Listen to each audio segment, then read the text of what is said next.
Mas eu acho que tem um ponto que nós precisamos, não é nem questão de ser ruim ou ser bom, é uma questão de que são coisas que nós precisamos resolver. A questão logística, Marcelo. O Brasil tem um potencial de dobrar a produção nos próximos 12, 13 anos. Mas para que isso aconteça, nós precisamos desenvolver a nossa infraestrutura. A nossa infraestrutura que estamos utilizando, ela dá conta, no máximo, de 150 milhões de toneladas. Ou seja, nós já estamos com o dobro indo nesta mesma infraestrutura. E a infraestrutura ela começa ou termina, também pouco importa, no porto. Eu tenho porto, eu tenho que preocupar com a capacidade de quantos navios eu consigo aportar ao mesmo tempo, a capacidade e o tempo que eu levo para carregar cada um. Isso tem a ver com o tamanho do armazém que eu vou ter lá, com as esteiras, com a recepção dos caminhões, trens ou barcaças, os trevos de acesso, as estradas, rodovias, ferrovias, hidrovias que me levam até lá, até chegar na porteira do produtor. Isso é um processo absolutamente complexo, sobretudo num país com as dimensões que nós temos. Nós somos um grande produtor espalhado no Brasil inteiro. Então, as nossas dificuldades logísticas, eu não falei em armazenagem ao nível do produtor ou cooperativa ou cerealista, mas elas também são importantes. Ou seja, a ausência de uma infraestrutura adequada, à medida que estamos utilizando a nossa estrutura para o dobro do que ela aguenta, quando nós ultrapassamos o limite dela, não é que nós não vamos conseguir fazer, nós vamos. Só que com estresse muito maior e um custo muito maior, com um desperdício muito maior. A questão é, será que a gente consegue fazer uma infraestrutura do tamanho do que nós necessitamos em 12 anos? Será que nós conseguimos fazer isso até 2035? 12 anos é muito pouco tempo, é muito rápido, e já chegamos nos 12 anos. E as obras no Brasil são muito lentas. Então, nós temos um impasse importante que nós vamos ter que observar. Porque não observar esse problema é eu ter que me acostumar com o que aconteceu esse ano. Esse ano, os preços despencaram na safra. Quando Chicago estava estável, quando o câmbio estava estável. Os preços despencaram no mercado físico porque os prêmios despencaram. E isto só aconteceu pela nossa falta de infraestrutura logística. Então eu pergunto, quanto que custa fazer essa infraestrutura e quanto custou nós termos vendido grãos bem mais baratos do que poderíamos ter vendido? Quanto custará vender as nossas próximas safras a preços menores? Quanto que custará para o país não produzirmos mais, ou seja, não termos mais crescimento em relação ao que nós temos hoje e não dobrar a nossa produção até 2035, que é o nosso potencial? Quanto vai custar para o país? Ou seja, fazer a infraestrutura é um custo irrisório, perto do que nós estamos já perdendo ano a ano por falta de infraestrutura. Eu conversei nessa semana que passou com o gestor dos terminais, 80% dos terminais do Porto de Rio Grande, o Caio Viana. Certamente vocês o conhecem, principalmente o ministro Roberto, que é tão ligado ao setor cooperativo.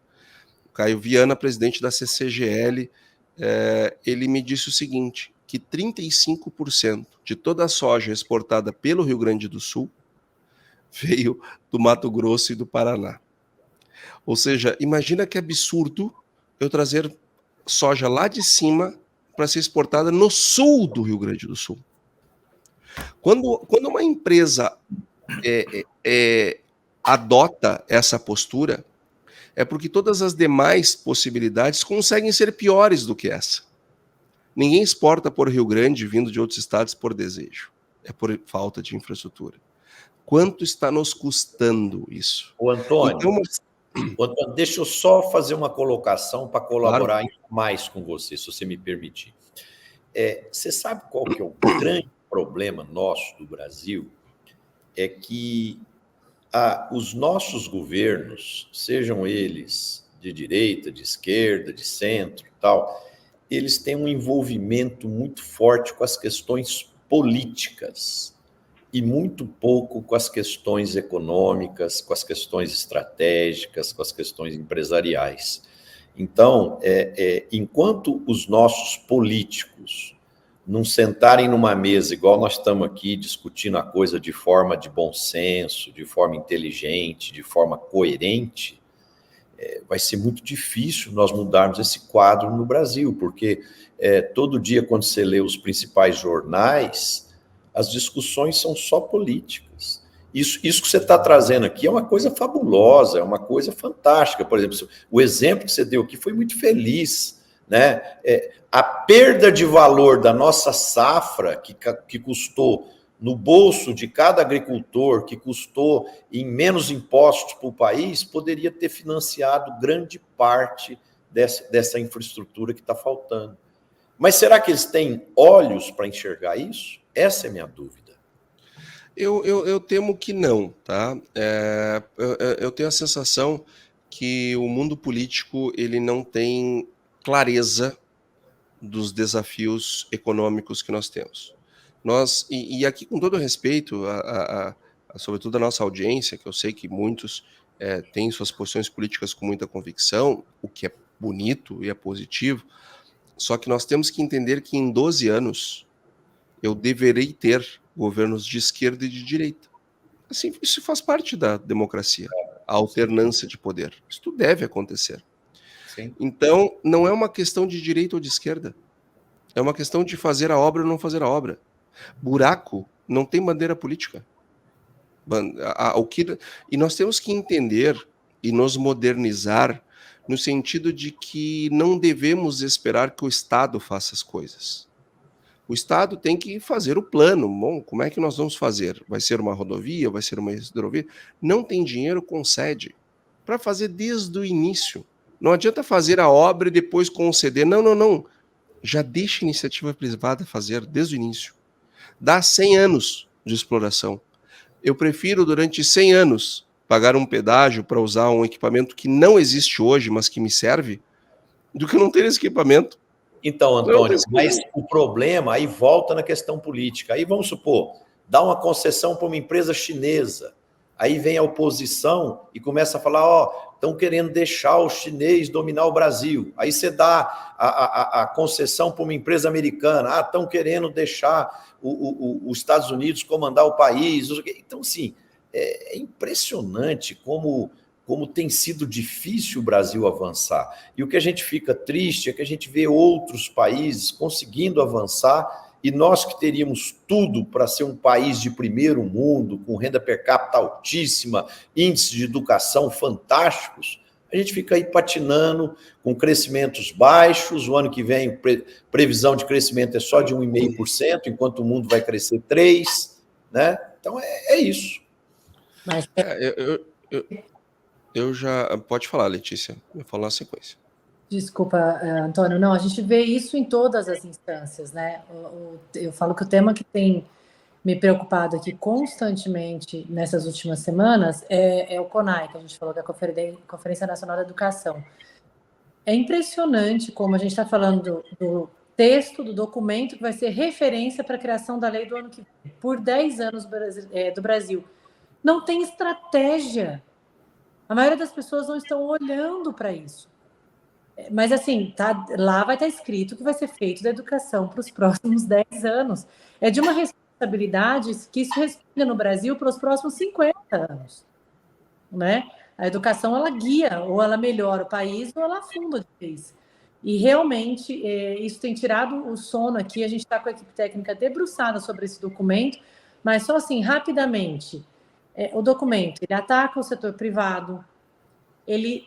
tem uma quem está dentro do documento discutindo isso daí é só uma parte da sociedade, a maioria da sociedade não está contemplada, falta rigor técnico. E, gente, a educação ambiental, toda a parte do agronegócio, da sustentabilidade, da biodiversidade, foi dado para quem? Para a Embrapa escrever, para algum instituto de pesquisa, para algum critério técnico? Não, foi dado para o Movimento Sem Terra. Então, olha, a gente está faltando nesse país a gente olhar para o que é importante. Tem muito barulho, muita coisa, e coisas importantes, tipo infraestrutura, tipo educação, são largadas para trás. Para o país crescer, a gente precisa de pesquisa, a gente precisa de educação, a gente precisa de transportes adequados, portos adequados, e está faltando, na verdade, olhar para o que realmente interessa como país, independente do do partido X ou Y, é exatamente isso, a gente olhar para o futuro dos brasileiros, né? O Marcelo, deixa Sim, eu entrar sobre a da Letícia aqui. A Letícia é uma pessoa muito generosa, falou que falta estratégia de educação. Eu acho pior, tem uma estratégia contra a educação. Uma estratégia que não fala em português, em matemática, em história, geografia, fala de meio ambiente, de diversidade, não fala das coisas centrais para educar a gente, para formar engenheiro, formar médico, formar advogado, formar agrônomo, formar jornalista, formar gente para construir o Brasil. Então, esse processo do Plano Nacional de Educação vindo pela frente é gravíssimo, tem que estar muito atento a isso. Mas eu queria voltar um pouco também, Marcelo e Antônio e Letícia, nos temas iniciais aqui. Lembrando que tem uma coisa positiva e outra negativa para citar esse ano. O positivo é a exportação de alimentos processados, viu? O Brasil está exportando hoje produtos industrializados para 200 países do mundo inteirinho. É um negócio espetacular. Então já não são mais a fazenda do mundo, já são o supermercado do mundo também. Ganhando uma posição muito grande isso aí. E o outro lado negativo é o leite.